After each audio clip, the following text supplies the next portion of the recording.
സാധനങ്ങൾ വസ്തുക്കൾ ഇതൊക്കെ ഉണ്ടായി. ആഹാര വസ്തുക്കൾ ഒന്നും ആരും സ്വീകരിച്ചില്ല, രാമൻ സ്വീകരിച്ചില്ല. മാത്രമല്ല അച്ഛൻ്റെ പ്രിയപ്പെട്ട കുതിരകളാണ് ഈ കുതിരകൾ, അവർക്ക് വേണ്ട വെള്ളവും ആഹാരവും സ്വീകരിച്ചോളാം എന്ന് പറഞ്ഞത് മാത്രം സ്വീകരിച്ചു. അതുകൊണ്ട് ഞാൻ മുഴുവനും സ്വീകരിച്ചതായിട്ട് അങ്ങ് കൂട്ടി കണക്കാക്കണം എന്ന് പറഞ്ഞു. അങ്ങനെ അന്ന് രാത്രി സന്ധ്യാവന്തനൊക്കെ കഴിഞ്ഞിട്ട് ലക്ഷ്മണൻ കൊണ്ടുവന്ന് സമർപ്പിച്ചതായ കുറച്ച് വെള്ളം മാത്രം കുടിച്ച് അവിടെ കഴിച്ചു കൂട്ടി. രാമനെ കണ്ടു തൊഴുത് കിടന്നുറങ്ങാൻ പുറപ്പെടുന്ന ശ്രീരാമചന്ദ്രസ്വാമിയുടെ പാദം കഴുകി തൊഴുത് നമസ്കരിച്ചിട്ട് ലക്ഷ്മണനും ഗുഹനും ഒരു ഭാഗത്ത് ചെന്ന് നിന്ന് അങ്ങനെ കഥകളൊക്കെ പറഞ്ഞ് നിന്നു എന്നാ പറഞ്ഞത്.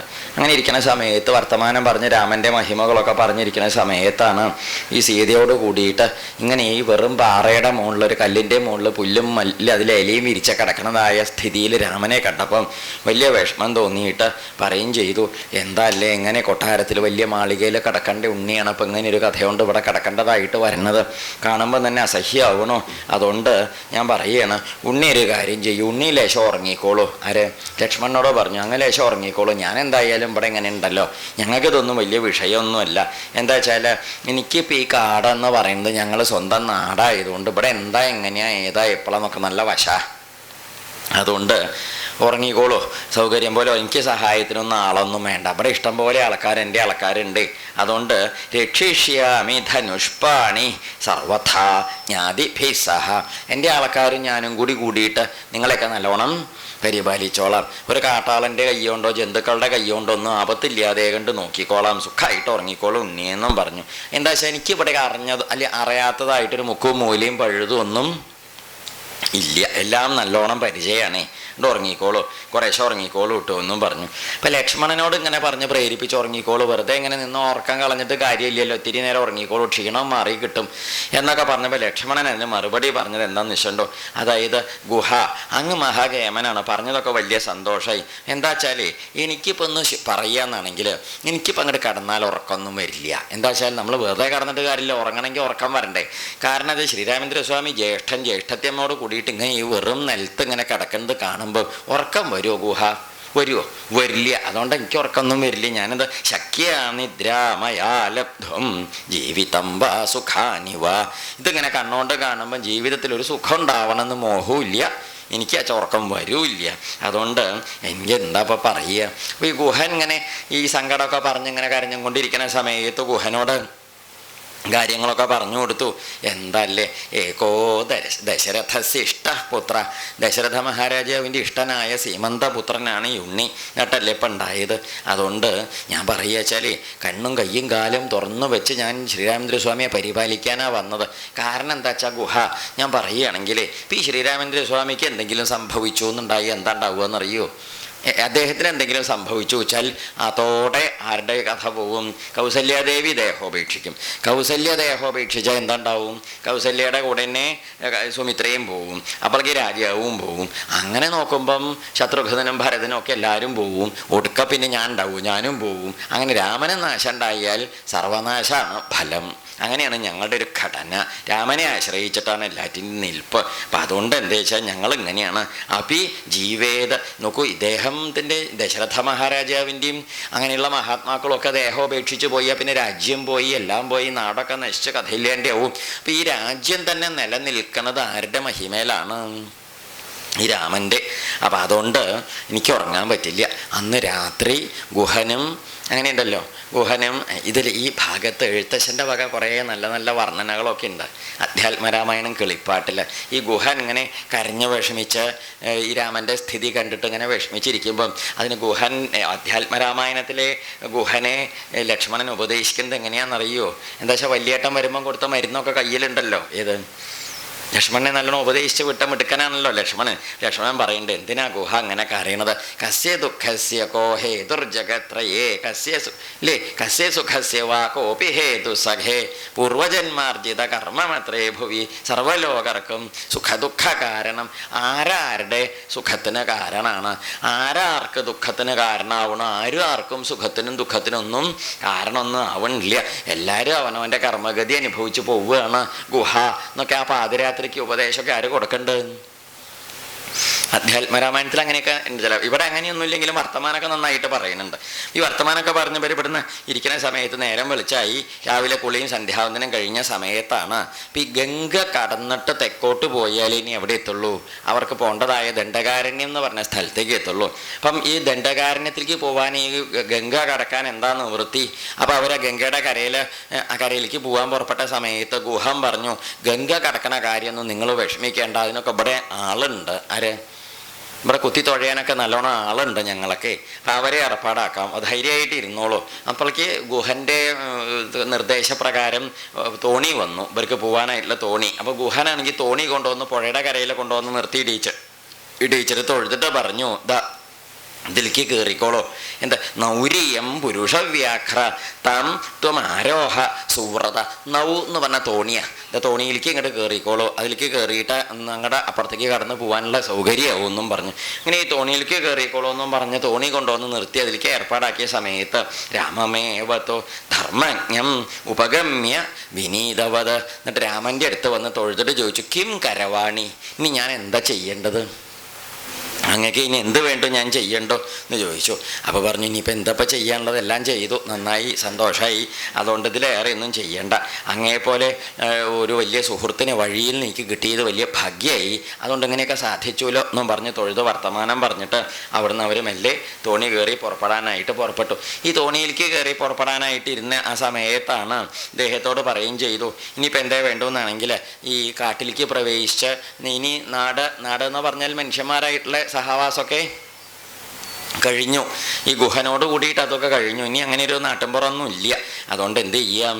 ഈ രാമൻ ഇങ്ങനെ തോണിയിൽ കയറിയിട്ട് ഇങ്ങനെ പോവുക. ആ പോണ സമയത്താണ് ഇവരിങ്ങനെ നോക്കി നിന്ന് ഇല്ലേക്കാരെ. അപ്പോഴേക്ക് സുമന്ത്രരാണെങ്കിൽ അതിൻ്റെ ഇടയ്ക്ക് കുറച്ച് മനസ്സിരുത്തി. സുമന്ത്രർ ഇവരെ തോണിയോളം കൊണ്ടുവന്ന് നിർത്തിയിട്ട് തോണിയിലേക്ക് കയറുന്ന സമയത്ത് സുമന്ത്രർ എന്ത് ചെയ്തു വെച്ചോ, അദ്ദേഹം പൊട്ടിക്കരഞ്ഞ് നിലവിളിച്ചു. അങ്ങനെയൊന്നും പതിവില്ലാത്തതാണ് കാരണവരെ. അദ്ദേഹം നല്ലോണം നിലവിളിച്ചിട്ട് പറഞ്ഞു, ഞാനും കൂടി നിങ്ങളുടെ കൂടെ വരാം, എന്നെ ഇവിടെ ഇട്ട് പോവരുത്. എന്താ വെച്ചാൽ ഇത്രയും ദൂരം നിങ്ങളെയും കൊണ്ട് 3 പേരെയും കൊണ്ടുവന്ന് എന്നെ ഇവിടെ ഉപേക്ഷിച്ച് പോവരുത്, ഞാൻ നിങ്ങളുടെ കൂടെ വരാം, എന്നെയും ഉപേക്ഷിക്കാണ്ട് കൊണ്ടുപോകണേ എന്നും പറഞ്ഞു. ഇപ്പം ചിരിച്ചും കൊണ്ട് പറഞ്ഞു, അങ്ങനെ പറയരുത്, അങ്ങ് എന്താ വെച്ചാൽ അങ്ങേ കൂടെ കൊണ്ടുപോകാൻ പറ്റില്ല, അങ്ങ് അച്ഛൻ്റെ കൂടെ എപ്പോഴും വേണം, അതാണ് ഞങ്ങളുടെ ഒരു സന്തോഷം. അച്ഛൻ്റെ കൂടെ അങ്ങ് ഉണ്ടെച്ചാൽ ഞങ്ങൾക്ക് കാട്ടിലാണെങ്കിലും ഒരു സമാധാനം, അങ്ങും കൂടി ഞങ്ങളുടെ കൂടെ പോകുന്ന അച്ഛൻ അവിടെ എന്താവും? ഒറ്റയ്ക്ക് എന്നുള്ള മട്ടാവും. അതുകൊണ്ട് അങ്ങനെ ചെയ്യരുത്. അതുകൊണ്ട് ഇക്ഷ്വാഗുണം ത്വയാ തുല്യം സുഹൃതം അല്ലേ, അതിലുണ്ടായത് നോപ്പലക്ഷയെ, അങ്ങേപോലെ ഒരു വലിയ സൗഹൃദം ഇക്ഷ്വാകു വംശത്തിന് ഇങ്ങനത്തെ ഒരു സുഹൃത്ത് വേറെ ഇല്ല. സുഹൃത്ത് ആരില്ല? ഇക്ഷ്വാകു വംശത്തിന് അങ്ങേപോലെ ഒരു സുഹൃത്ത് വേറെ ഇല്ല. യഥാ ദശരഥോ രാജ്യ മാം ന ശോചേൽ തഥാ ഗുരു. അങ്ങക്ക് ഒരു ഉത്തരവാദിത്വം ഞാൻ തരാം. ദശരഥ മഹാരാജാവ് എന്നെ ചൊല്ലി നിലവിളിക്കാണ്ടിരിക്കാൻ വേണ്ടത് അങ്ങ് ചെയ്താൽ മതി, അതാണ് സന്തോഷം. എന്താ പറഞ്ഞത്? രാമനെ ചൊല്ലി മഹാരാജാവ് ദശരഥൻ ഇനി ഒരിക്കലും കരയാനോ വിഷമിക്കാനോ ഇടയില്ലാത്ത മാതിരി എന്താണോ വേണ്ടത് വെച്ചാൽ അതങ്ങ് ചെയ്താൽ അതെനിക്ക് എന്താവും? സന്തോഷം. അതെനിക്ക് വേണ്ടു, അതങ്ങ് ചെയ്യണം.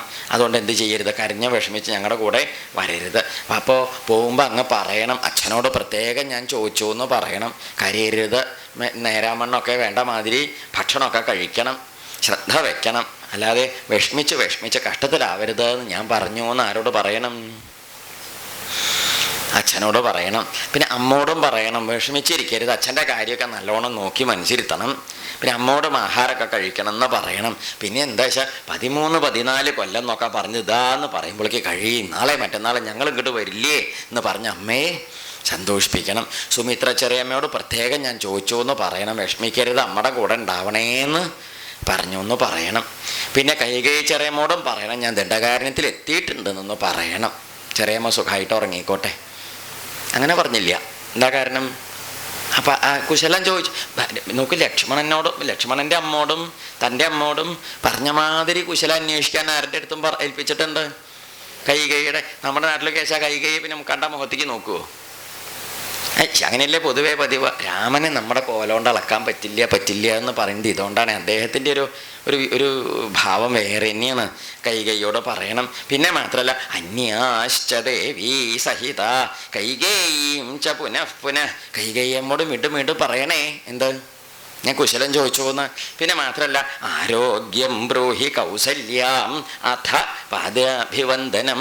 കൗസല്യമ്മോട് ആരോഗ്യമൊക്കെ നോക്കാൻ പറയണം. ഞാൻ തൊഴുത്തിട്ടുണ്ട് കാൽക്കലെന്നും അതും പറയണം. പിന്നെ സീതായ മമ, നോക്കൂ, അതല്ലേ ഉണ്ടായത്, സീതയുടെയും എൻ്റെയും ലക്ഷ്മണൻ്റെയും ഒക്കെ കുശലം അമ്മോട് പറയണം. പിന്നെ ഭരതം ച പരിഷ്വജ്യ, ഭരതം വരുമല്ലോ, ചിലപ്പോൾ വന്നിട്ടുണ്ടാവും. അങ്ങ് ചെല്ലുമ്പോഴേക്ക് ഭരതൻ അവിടെ എത്തിയിട്ടുണ്ടാവും. ഭരതൻ വന്നാൽ എന്ത് ചെയ്യണം? അങ്ങ് ചെന്ന് ഭരതനെ ഇങ്ങോട്ട് കെട്ടിപ്പിടിക്കണം. എന്നിട്ട് പറയണം, ഇത് രാമൻ്റെ കെട്ടിപ്പിടുത്താണെന്നും പറയണം. എന്താ, രാമൻ ആണ് അപ്പം കെട്ടിപ്പിടിച്ചത്, ഇങ്ങനെ പിടിക്കാൻ എന്നോട് പറഞ്ഞിട്ടുണ്ട് എന്ന് പറയണം.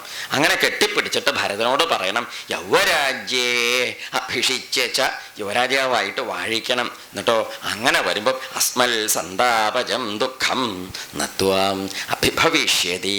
അപ്പം ഈ ദുഃഖമൊക്കെ അങ്ങോട്ട് പോവും. ആ രാജ്യത്തോ യുവരാജാവോ ഒക്കെ ആയിട്ട് വരുമ്പോഴേ അതാണ്ടായത്. എന്നിട്ട് ഭരതനോട് അങ്ങ് ഇത്രയും കൂടി ഒന്ന് സൂചിപ്പിക്കണേ. ഭരതൻ്റെ അടുത്ത് രാജാവായിട്ടിരിക്കുന്ന സമയത്ത് ഒഴിവുള്ള നേരത്തെ എപ്പോഴെങ്കിലും ഒന്ന് പോയിട്ട് ഇങ്ങനെ ഒന്ന് പറയണം. എന്ത്?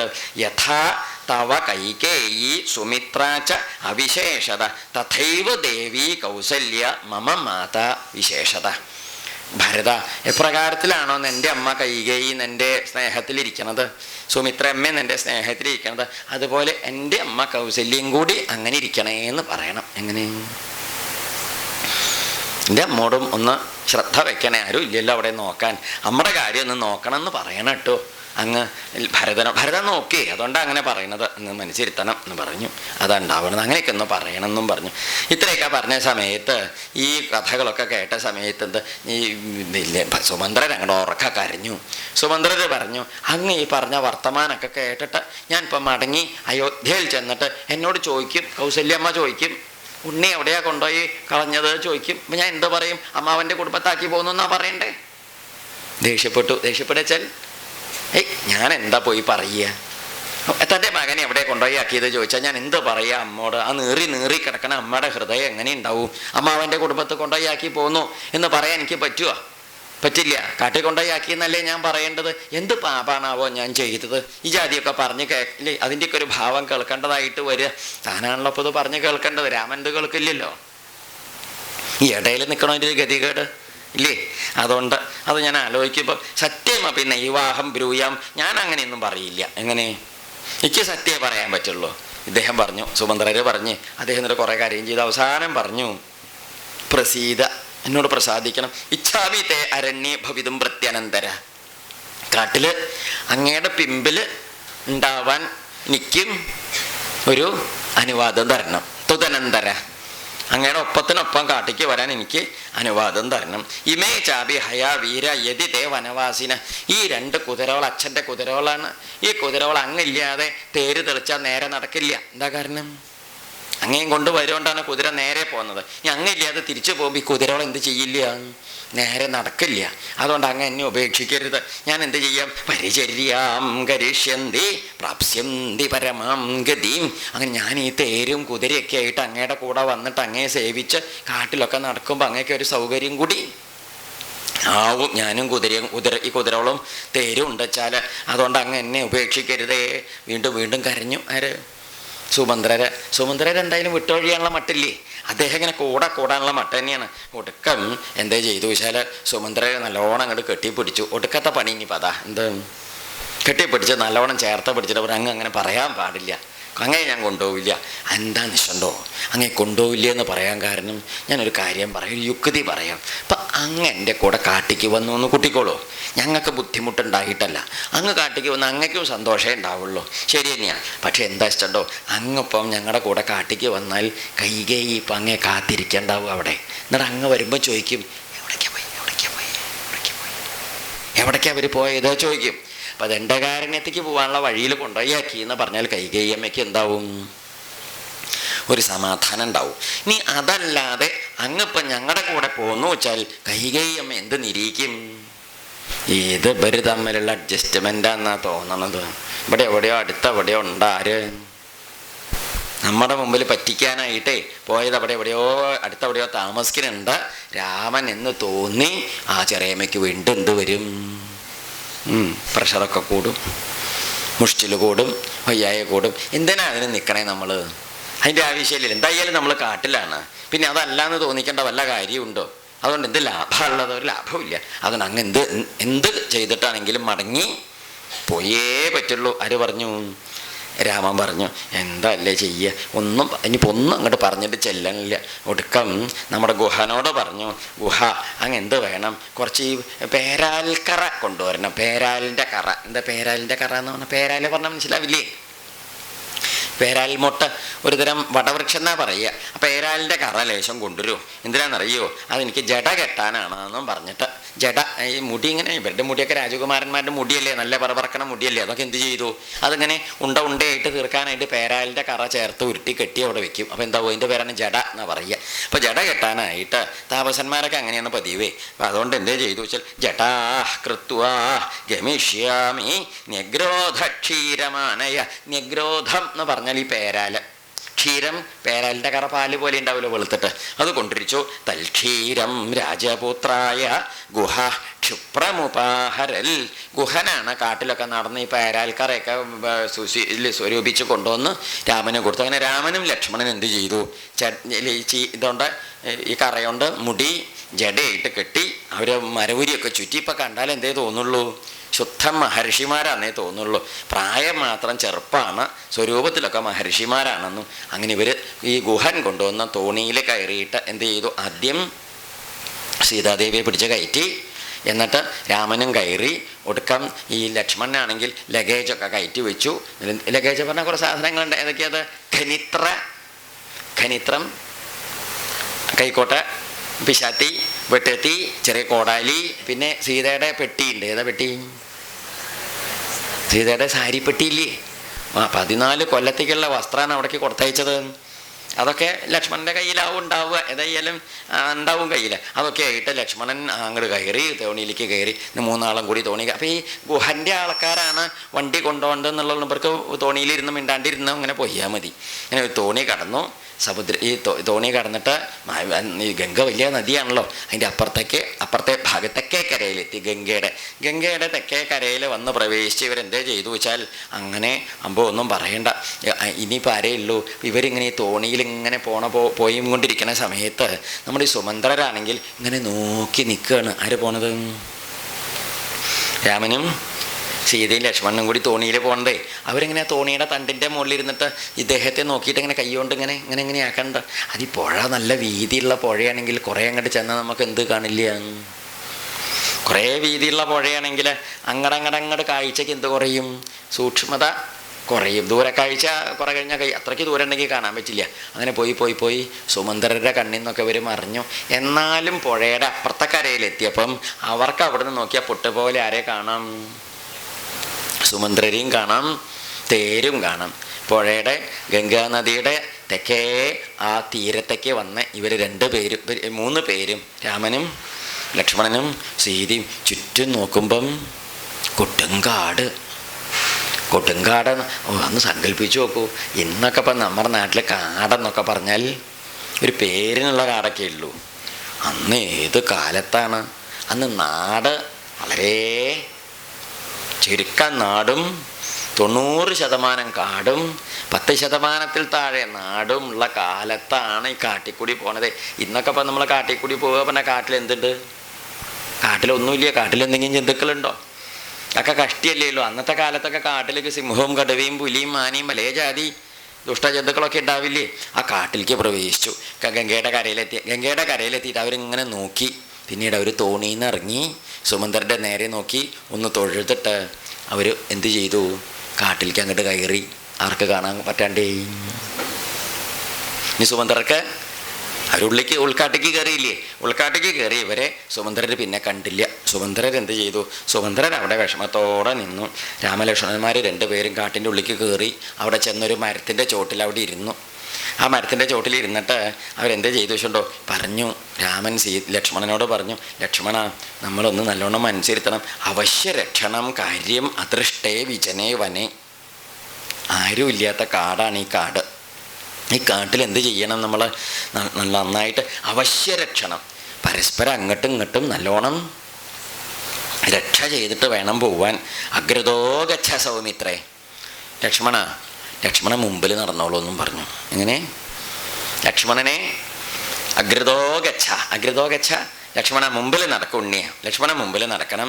സീത ത്വം അനുഗച്ഛതു, തൊട്ട് പിമ്പിൽ സീത നിന്റെ പിന്നാക്കം നടക്കട്ടെ. ഞാനോ പൃഷ്ഠതോന് ഗമിഷ്യാമി ത്വാം ച സീതാം ച പാലയൻ, ഞാൻ ഏറ്റവും പിമ്പിൽ ഉണ്ടാവും, നിന്നെയും സീതയും കൂടി നോക്കി രക്ഷിച്ചും കൊണ്ട്. മുമ്പിൽ രണ്ടാളും ഉണ്ടാവുമ്പോൾ നോട്ടം രണ്ടാളിലും ഒരുപോലെ പെട്ടുമല്ലോ. ഇപ്പം ഇവരെ ആരെങ്കിലും പിമ്പിലാ നടത്തി മുമ്പിൽ ഞാൻ നടക്കാൻ പറഞ്ഞവരെ പിമ്പിൽ നിന്ന് ആരെങ്കിലും പിടിച്ചോണ്ടായാലും ആരറിയില്ല. മുമ്പിലാവുമ്പോൾ കാണാലോ എന്തെങ്കിലും ആപത്ത് ഇവരുടെ നേരെ വരണു വെച്ചാൽ വരണതിൻ്റെ മുമ്പ് അതിനെ പ്രതിക്രിയ ചെയ്യാൻ സൗകര്യപ്പെടും വെച്ചിട്ടാ മുമ്പിൽ. ഇതാണ് അവരുടെ കാട്ടിലെ നടത്തതിൻ്റെ ക്രമമാണത്. മുമ്പിൽ ലക്ഷ്മണൻ, പിമ്പിൽ സീത, അതിൻ്റെയും പിമ്പിൽ ശ്രീരാമേന്ദ്രസ്വാമി. ഇങ്ങനെയാണ് അവരുടെ പോക്ക്. അന്യോന്യസ്യ ഹി നോ രക്ഷ കർത്തവ്യ പുരുഷ ഋഷഭ, പരസ്പരം രക്ഷിക്കേണ്ടതായിട്ടുണ്ട് ഇനി, അങ്ങനെയാണ് പോകേണ്ടത് എന്നും പറഞ്ഞു. അവരവിടെ അങ്ങോട്ട് അപ്പുറത്തേക്ക് ചെന്ന് തീരുമാനമൊക്കെ ആയിട്ട് അങ്ങനെ നടന്നുപോയി. അവർ പോകുന്നു ഗംഗ കടന്ന് ഇപ്പുറത്തെ കരയിലെത്തിയപ്പോഴേക്ക് ഒന്നും പറയണ്ട. അധ്വപ്രകർഷാൽ വിനിവൃത്ത ദൃഷ്ടിർ മുമോജബാഷ്പം വ്യഥിതസ്തപസ്വി. അദ്ദേഹത്തിൻ്റെ കാര്യം തപസ്സിച്ചാൽ ആ സുമന്ത്രര് നിന്ന് കണ്ണീരൊഴുക്കുക. എന്താ കണ്ണിൻ്റെ മുമ്പിൽ പാര് പോയി? നിന്ന് കണ്ടുകൊണ്ടിരുന്ന രാമനെയും സീതാദേവിയും ലക്ഷ്മണകുമാരനെയും കാണാതെയായി. അദ്ദേഹമാണെങ്കിൽ ഒന്നും പറയേണ്ട. ഗതം തു ഗംഗാ പരപാരമാശു രാമം സുമന്ത്ര ഔ പ്രതാപൻ നിരീക്ഷ്യ. സുമന്ത്രര് ദുഃഖത്തോടെ അങ്ങനെ നോക്കി പ്രതിമ പോലെ കുറച്ച് നേരം നിന്നുപോയി. രാമലക്ഷ്മണന്മാര് പുഴ കടന്നിട്ട് തൊട്ടടുത്തപ്പുറത്ത് കണ്ടു വലിയൊരു മരം കണ്ടു. ആ മരത്തിൻ്റെ ചോട്ടിൽ എന്ത് ചെയ്തു? അവിടെ ചെന്നിരുന്നു. അപ്പോഴേക്ക് ഏതാണ്ട് നേരെ ഇരുട്ടി തുടങ്ങിയിരിക്കണു. സന്ധ്യ. അതവിടെ പറയും സതം വൃക്ഷം സമാസാദ്യ. വലിയൊരു മരം കണ്ട അതിൻ്റെ അടുത്തേക്ക് ചെന്നിട്ട് അവിടെ സന്ധ്യാം അന്വാസ്യ പശ്ചിമാം സന്ധ്യാം അന്വാസ്യ. പശ്ചിമ സന്ധ്യ വൈകുന്നേരത്തെ സന്ധ്യ, അന്വാസ്യ വൈകുന്നേരത്തെ സന്ധ്യാവന്തനൊക്കെ കഴിച്ചിട്ട് അവരെന്ത് ചെയ്തു? രാമോ രമേതാം ശ്രേഷ്ഠ ഇതിഹോവാച ലക്ഷ്മണം. അങ്ങനെ രാമൻ, എല്ലാവരുടെയും ഹൃദയത്തിൽ സന്തോഷം ഉണ്ടാക്കുന്ന രാമൻ ലക്ഷ്മണനോട് പറഞ്ഞു, ലക്ഷ്മണ ഇവിടെയിൽ രാമൻ്റെ വർത്തമാനം ഒന്ന് ശ്രദ്ധിച്ചോളൂ കേട്ടോ, കഷ്ടം തോന്നും കേൾക്കുമ്പോൾ. രാമൻ അനിയനോട് പറയാണ്, ഉണ്ണിയെ ലക്ഷ്മണ അദ്യേയം പ്രഥമ രാത്രി. ഇന്നിപ്പോൾ നമ്മൾ അച്ഛൻ്റെ അമ്മയുടെ അടുത്തുനിന്ന് കൊട്ടാരത്തുനിന്ന് പോകുന്നതിൻ്റെ ശേഷമേ ആദ്യത്തെ ഒറ്റയ്ക്കുള്ള ആദ്യത്തെ രാത്രിയാ കുട്ടിയെ. ആരും ഇല്ല കൂടെ. അച്ഛനുണ്ടോ? അമ്മയുണ്ടോ? സുമന്ത്രരുണ്ടോ? നാട്ടുകാരുണ്ടോ? ആരുമില്ല. ആരുമില്ലാതെ നമ്മൾ ഒറ്റയ്ക്ക് കഴിയണ ആദ്യത്തെ ദിവസത്തെ രാത്രി അത്. ജനപദാത് ബഹി, എവിടുന്ന്? നമ്മുടെ നാട്ടിൻ്റെ പുറത്ത് കാട്ടിൽ ഒറ്റയ്ക്ക് കഴിയുന്ന ആദ്യത്തെ രാത്രി. യാ സുമന്ത്രേണ രഹിത.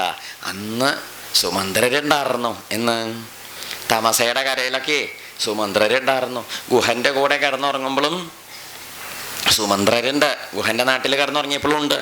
ഇന്ന് ആരും ഇല്ലാത്ത രാത്രിയാ കുട്ടിയെ. അതുകൊണ്ട് താം നോൽക്കണ്ഠിതമരഹസി. ഉണ്ണി പരിഭ്രമിക്കൊന്നും വേണ്ടട്ടോ ഉണ്ണിയെ. ഏട്ടൻ ഉണ്ട് ഇവിടെ. എന്താ അനിയനല്ലേ? ചിലപ്പോൾ അനിയൻ ചേതാൻ്റെ സംപ്രായമൊക്കെ ആണെങ്കിലും അനിയനോടുള്ള ആ വാത്സല്യം കൊണ്ട് ആരും ഇല്ലല്ലോ എന്നൊരു വേവലാതി ഉണ്ണിക്ക് തോന്നണ്ട കേട്ടോ. അങ്ങനെയൊക്കെയാണ്. എന്തല്ലേ ഉണ്ണിയെ ചെയ്യുക? അതാണ് ജാഗ്രതവ്യം. നമ്മളങ്ങനെ ഉറങ്ങിപ്പോവാൻ പാടില്ല. എന്താ കാരണം? അങ്ങോട്ട് ഉറങ്ങിപ്പോയാലൊരു വിവരമില്ലാണ്ടാവും നമുക്ക്. കാട്ടിലങ്ങനെ മതിമറന്ന് ഉറങ്ങാൻ പാടില്ല. എന്താ വേണ്ടെന്ന് വെച്ചിട്ടോ, അതന്ത്രിഭ്യം അദ്യ പ്രഭൃതി രാത്രിഷു. ഇന്ന് മുതൽ രാത്രികളിലൊക്കെ നമ്മൾ ആലസ്യമില്ലാതെ ഉണർന്നിരിക്കണം. മാത്രമല്ല യോഗക്ഷേമോ ഹി സീതായാ വർത്തതേ ലക്ഷ്മണ അവയോഹോ. ഈ സീതയുടെ യോഗക്ഷേമം നമ്മുടെ കയ്യിലായി. ഇനി എന്ത് യോഗക്ഷേമം? യോഗക്ഷേമം നമ്പൂരാരുടെ സഭ അല്ലേ? യോഗക്ഷേമ സഭയാണോ? അല്ല, അതൊക്കെ നന്ന്. യോഗക്ഷേമം എന്ന് പറഞ്ഞാൽ എന്താണെന്നറിയോ? നമ്മൾ പറയുന്ന എല്ലാവിധ നന്മയും. മനസ്സിലായില്ലേ? കിട്ടാത്തത് കിട്ടിയതും കിട്ടിയത് പരിപാലിക്കലാണ് യോഗക്ഷേമം എന്ന് പറയുക. എന്നാ പറയുക. എന്താണ്? ഭഗവാൻ ഭാഷ്യകാരൻ ഭാഷ്യത്തിൽ പറയും യോഗക്ഷേമം വഹാമ്യഹം എന്ന് പറയുമ്പോൾ പറയും യോഗം എന്ന് പറഞ്ഞാൽ കിട്ടാത്തത് കിട്ടലും, ക്ഷേമം എന്ന് പറഞ്ഞത് കിട്ടിയതിനെ പരിപാലിക്കലുമാണ് എന്ന് പറയും. അവിടെ പറയും. ഇവിടെ എന്താ വെച്ചാൽ സീതയുടെ നന്മ നമ്മളാണ് ഇനി പരിപാലിക്കേണ്ടത്. നല്ലോണം ജാഗ്രത വേണം കേട്ടോ എന്ന് പറയും. അങ്ങനെ പറഞ്ഞു ഈ രാത്രി എങ്ങനെയെങ്കിലും അങ്ങോട്ട് കഴിച്ചു കൂട്ടുക. എന്നിട്ട് നമുക്ക് വേണ്ടതൊക്കെ നോക്കിയിട്ട് ചെയ്യുക എന്ന് പറഞ്ഞു. ഒരു ആള് സഹായം ഇല്ലാത്തൊരു ദിവസമാണ് അവർ. രാമൻ ആ മരത്തിൻ്റെ ചോട്ടിലിരുന്ന് ലക്ഷ്മണനോട് വർത്തമാനം പറയുമ്പം ചിലതൊക്കെ സ്മരിച്ചു പോയി. എന്താത്? മനസ്സിന് ബലം കുറയുമ്പം നമ്മൾ എന്ത് ചെയ്തു പോവും? മനസ്സിൻ്റെ ബലം അങ്ങനെ കുറയുമ്പോൾ നമ്മൾ ചിലതൊക്കെ അറിയാണ്ട് സ്മരിച്ചു പോവും. അങ്ങനെയാണല്ലോ ഈ വയ്യായൊക്കെ എന്തെങ്കിലും വരുമ്പോൾ അങ്ങനെ നമ്മൾ അങ്ങനെ ഇല്ല, എന്തെങ്കിലുമൊക്കെ വയ്യായ ശരീരത്തിൽ ഒന്നും ഉണ്ടാവില്ല, നിസ്സാരമായിരിക്കും. അപ്പം നമ്മളിങ്ങനെ ചെറിയ എന്തോ ഒരു വയ്യായ വന്നപ്പോൾ ഇവിടുന്ന് ഇങ്ങനെ ഒരു വേദന ഇങ്ങനെ വന്നപ്പോൾ നമ്മൾ മകനെ വിളിച്ചിട്ട് പറഞ്ഞു, അമ്മയൊക്കെ നല്ലോണം നോക്കണം, അച്ഛൻ്റെ കാര്യമൊന്നും ആലോചിച്ച് വിഷമിക്കൊന്നും വേണ്ട, ചിലപ്പോൾ അച്ഛപ്പം ഇന്ന് തന്നെ മരിച്ചു എന്നൊക്കെ വരും. മകനും വല്ലാതെ വിഷമിച്ചു. എന്താ വെച്ചാൽ ഒന്നുമില്ലേക്ക് ഇവിടുന്ന് ഇങ്ങനെ ഒരു വേദന ഉണ്ടെന്നും പറഞ്ഞു. ഹാർട്ട് അറ്റാക്കാന്നാണ് വിചാരിച്ചതേ. അപ്പോൾ ആസ്പത്രിയിൽ കൊണ്ടുപോയി തീരുമാനിച്ചൊക്കെ പറഞ്ഞു. ആസ്പത്രിയിൽ കൊണ്ടുപോയി പരിശോധിച്ച് നോക്കിയപ്പോൾ പറഞ്ഞു, ഈ ചക്കയും മാങ്ങയും കണക്കിലധികം തിന്നിട്ടുള്ള ഗ്യാസിൻ്റെ കുറ്റി നിറച്ചതാണെന്നും പറഞ്ഞു. നമ്മുടെ കാര്യം എന്ത് ചെയ്യും? കണ്ടു. അപ്പോൾ നമ്മൾ ഈ തനിക്ക് എന്തോ ഒരു മരണത്തിനോടടുത്ത വയ്യായ വരികയാണെന്ന് കണ്ടപ്പോൾ മനസ്സിൻ്റെ ബലം കുറഞ്ഞപ്പോൾ ചിന്തയൊക്കെ വേറെ മട്ടായി. കണ്ടില്ലേ? അത് പരിഹാസം പറഞ്ഞതല്ല. ഈ നമ്മൾക്കൊക്കെ ഇങ്ങനെ വരും. രാമനും കാട്ടിലൊറ്റപ്പെട്ടു എന്നൊരു തോന്നൽ വന്നുപോയി. എന്തായി? കൊടുങ്കാടിൻ്റെ നടക്ക് ആരുമില്ലാതെ ലക്ഷ്മണനെ ആശ്വസിപ്പിക്കുമ്പോഴും വീരശൂരപരാക്രമിയാണെങ്കിലും അവനവൻ്റെ ആളുകളൊന്നുമില്ലാത്തവനായി പോയി താൻ എന്നൊരു തോന്നൽ. തന്നെ രക്ഷിക്കാൻ താൻ ഒറ്റയ്ക്ക് മതി, ഇവരെ രക്ഷിക്കാനും താൻ ഒറ്റയ്ക്ക് മതിച്ചാലും ഏത് വീരനെയും ചിലപ്പം ഇളക്കണ ചില വിചാരങ്ങളുണ്ട്. ആ വിചാരത്തിലൊരു വിചാരമാണ് എന്ത്? എല്ലാം ഉള്ളവനാണെങ്കിൽ പോലും എൻ്റെ ആളുകളൊന്നും ഇല്ലാതെ ഒരൊറ്റപ്പെട്ട സ്ഥിതിയിൽ പെട്ടുപോയി താൻ എന്നൊരു തോന്നൽ വന്നപ്പോൾ രാമൻ എന്തേ ചെയ്തു വെച്ചാൽ രാമൻ പറയുകയും ചെയ്തു, രാമൻ പറഞ്ഞതാണ്, ധ്രുവമദ്യ മഹാരാജോ ദുഃഖം സ്വപിതി ലക്ഷ്മണ. നമ്മുടെ അച്ഛൻ ഇന്നിപ്പം പാവം വിഷമം കൊണ്ട് ഉറങ്ങൊന്നും ഉണ്ടാവില്ല. അച്ഛനങ്ങനെ ഉറങ്ങാനൊന്നും പറ്റണ്ടാവില്ല. നമ്മളെ ആലോചിച്ച് വിഷമിച്ചിരിക്കാവും പാവ അച്ഛനെങ്ങനെ ആലോചിച്ചിട്ട് അല്ലേ ഉണ്ണിയെ, നമ്മുടെ അച്ഛനെ നിലവിളിച്ച് അങ്ങനെ ഇരിക്കേണ്ട. രാമ, ലക്ഷ്മണ, ഉണ്ണിയെ, സീതേ, മോളെ എന്നും പറഞ്ഞിട്ട് ഇങ്ങനെ കരഞ്ഞിരിക്കും. അച്ഛൻ എന്തായാലും നമ്മളില്ലാണ്ട് ഉറക്കം വരില്ല. അങ്ങനെയല്ലേ പതിവ് ആവും. ആതാപം എന്താ പറയല്ലേ? കൃതകാമാഹി കൈകേയി തുഷ്ടാ ഭവിതുമർഹതി. ചെറിയമ്മ ചിലപ്പോൾ എന്ത് ചെയ്യും? ഉദ്ദേശിച്ച കാര്യം നടന്നൂലോ എന്നൊക്കെ വിചാരിച്ച് ഇന്ന് ചിലപ്പോൾ സുഖമായിട്ട് ഉറങ്ങും. ആര്? കൈകൈ ഉദ്ദേശിച്ച കാര്യമൊക്കെ നടന്നിട്ടേ ചിലപ്പോൾ ഒന്ന് ഉറങ്ങും. അല്ലേ? എന്താ അല്ലേ? അതല്ലേ ഇപ്പം നമ്മൾ ചിന്തിച്ച് നോക്കുമ്പോൾ ഇങ്ങനെയൊക്കെയാണ്. അതാണ്. ഇല്ലെങ്കിൽ ഒന്ന് ആലോചിച്ച് നോക്കും. എൻ്റെ ലക്ഷ്മണ, എൻ്റെ അമ്മ എത്ര കഷ്ടപ്പെട്ടിട്ടാണ് എന്നെ പെറ്റ് വളർത്തി പോറ്റി വളർത്തി ഇത്രയൊക്കെ ആക്കിയത്. എന്നിട്ടിപ്പോൾ എന്തെങ്കിലും ഒരു ഗുണം ഉണ്ടാവേണ്ട കാലം വന്നപ്പം എൻ്റെ അമ്മയ്ക്ക് ഇപ്പം എന്താ ഗുണം ഉണ്ടായത്? പാവം നിലവിളിച്ച് അവിടെ ഇരിക്കണ്ടാവും എൻ്റെ അമ്മ. നമ്മൾ പോരുമ്പം അമ്മയുടെ നിലവിളിയൊക്കെ നീ കേട്ടില്ലേ ഉണ്ണി? എന്താല്ലേ? അങ്ങനെയാണേ. ഞാൻ അങ്ങനെ ചിന്തിക്കുക കേട്ടോ. അതായത് മാസ്മസീമന്തിനി കാജിജനയേൽ പുത്രമീദൃശം. എൻ്റെ അമ്മയെ പോലെയുള്ള ഇങ്ങനത്തെ ഒരു ശുദ്ധയായ സ്ത്രീക്ക് ഇനി ഇങ്ങനെ ഒരു മകൻ ഉണ്ടാവരുത്. അതെൻ്റെ ഒരു പ്രാർത്ഥനയാണ്. എന്താ കാരണം? ദുഃഖം മാത്രമല്ലേ അമ്മയ്ക്ക് കൊടുക്കണുള്ളൂ. ഇല്ല, ഇങ്ങനത്തെ ഒരു മകൻ ഉണ്ടായതുകൊണ്ടല്ലേ ഇത്. ഇനി ഒരമ്മയ്ക്ക് ഇങ്ങനത്തെ ഒരു മകൻ ഉണ്ടാവരുത്. സൗമിത്രേ യോഹം അംബായാ ദത്മി ശോകമനന്തകം. അല്ലേ ഉണ്ണിയെ? സൗമിത്രേ, നീയൊക്കെ എത്ര നല്ല ഉണ്ണിയെന്ന്. എൻ്റെ അമ്മയ്ക്കൊക്കെ എന്ത് സന്തോഷമല്ലേ? എൻ്റെ അമ്മയുടെ കാര്യം ഒന്ന് ആലോചിച്ച് നോക്കൂ. അതാ പറയണതേ. എന്നും അമ്മയ്ക്ക് ദുഃഖം മാത്രം ഞാൻ കാരണം ഉണ്ടാണ്. ഇങ്ങനത്തെ ഒരു മകൻ ഉണ്ടാവാണ്ടിരിക്കട്ടെ. മരത്തിൻ്റെ ചോട്ടിലിരുന്നിട്ട് ആരോട് പറയണ്? ലക്ഷ്മണനോട്. അങ്ങനെ കുറേ അങ്ങോട്ടും ഇങ്ങോട്ടും ഭാഗ്യം ഉണ്ടാവണം കുട്ടിയെ. അതാ നമ്മളിങ്ങനെ ഭാഗ്യം ഉണ്ടായില്ലായോണ്ടാണ്. അതല്ലേ ഇപ്പോൾ പറയുന്നത്. ശോചന്ത്യ അല്പഭാഗ്യായ എന്ന കിഞ്ചിൽ ഉപകുറുവ. എൻ്റെ അമ്മ ഇങ്ങനെ ഭാഗ്യമില്ലാത്തോളാവും. അതുകൊണ്ടാവും. പുത്രേണ പുത്രായാമയ കാര്യമരിന്തമ. ഈ പുത്രനുള്ള ആളാണ് അമ്മ, പുത്രനില്ലാത്ത ആളുമാണ് അമ്മ. അമ്മയ്ക്കിപ്പോൾ പുത്രനുണ്ടോ? പുത്രൻ ഉണ്ടായിട്ട് എന്താ കാര്യം? ഒരു ഗുണമില്ലാതെ എന്നെ പോലെയുള്ള ഒരു പുത്രൻ. അതല്ലേ പറയണത്. അതാണ്. ഇല്ലെങ്കിൽ ലോകം ഇങ്ങനെയൊക്കെ തന്നെ കഷ്ടം. ആര് പറഞ്ഞു? നോക്കൂ, രാമൻ്റെ വായെന്ന് നമ്മൾ സാധാരണ കേൾക്കാൻ നിവൃത്തിയില്ലാത്തൊരു വാക്കുകളപ്പം ആരുടെ കയ്യിൽ നിന്ന് കേൾക്കണത്? രാമൻ പറയുന്നത്. എന്നാലും കൈകയ്യെ നിന്ദിച്ചിട്ടോ അച്ഛനെ അപമാനിച്ചിട്ടൊന്നൊരു വാക്ക് ആര് പറഞ്ഞില്ല? രാമൻ പറഞ്ഞില്ല. രാമൻ്റെ കയ്യിൽ നിന്ന് വന്നതുമില്ല. ഒടുക്ക അവരെന്ത് ചെയ്തു, അന്ന് അവിടെ ഇങ്ങനെ കഴിച്ചു കൂട്ടിയിട്ട് അങ്ങനെ പോന്ന് നടന്ന ആ മരം, ആ രാത്രി ആ മരത്തിൻ്റെ ചോട്ടിലാണ് കഴിച്ചത്. ഏത് മരത്തിൻ്റെ ചോട്ടിൽ? ഗംഗയുടെ കരയെന്ന് ലേശം കെട്ട് കയറി പോകുന്ന അടുത്തൊരു മരത്തിൻ്റെ ചോട്ടിൽ അവരവിടെ കഴിച്ചു കൂട്ടി. സൂര്യൻ ഉദിച്ചു വരുന്ന സമയത്ത് കുളിച്ചു, ഗംഗയിൽ കുളിച്ചു, സന്ധ്യാവന്തനൊക്കെ കഴിച്ച്